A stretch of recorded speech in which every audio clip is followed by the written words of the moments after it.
ខ្ញុំបាទសូមលោកមកកាយក៏ដូចជាគ្រប់នឹងជំរាបសួរទៅកាន់ពុកម៉ែបងប្អូនអរគ្នាសូមចូលមកកាន់ Channel YouTube ទំរយសម្រាប់កំសាន្តវៀតណាមប្រចាំថ្ងៃបាទ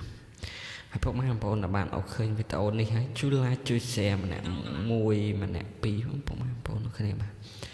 ដើម្បីទទួលបានទំរយថ្មីប្រចាំថ្ងៃ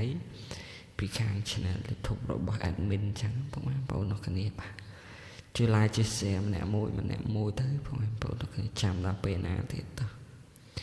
ជួយ like ជួយ share យលេបវិជ័យហេងសំណាងល្អដល់អរគ្នាបងប្អូនអរគ្នាតោះតែសូមកុំភ្លេចជួយ like ជួយ share ម្នាក់មួយបងប្អូនអរគ្នាបាទបើក share ក្តឹងម្នាក់មួយផងតើមិនខានចាញ់តម្រុយយូរបងប្អូនអរគ្នាសែតពីបងប្អូនអរគ្នាតោះតែយើងទៅមើលតម្រុយថ្ងៃថ្មីដល់គ្នាបងប្អូនដល់គ្នា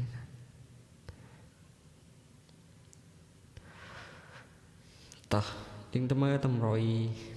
ថ្ងៃទី19បងប្អូនដល់គ្នាតែសម្រាប់2ខ្ទង់អត់មានឲ្យ2គ្រាប់អត់មានឲ្យ78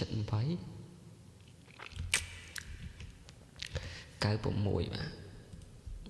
78 96ហើយគ្រប់ធំ768និង065គុណបាទហើយអុកខ្ទង់យើងអុកចាត់អុកកៅបាទតោះជូនពរហេងបងប្អូនគ្នាអរគុណច្រើនបាទជម្រាបលាហេងបាយជួបគ្នាវីដេអូក្រោយជាបន្តទៀតហើយមិនតបាន like ក៏ដូចជា subscribe ទេ like subscribe ឲ្យ admin ម្នាក់មួយផងណាបាទអរគុណច្រើនជម្រាបលា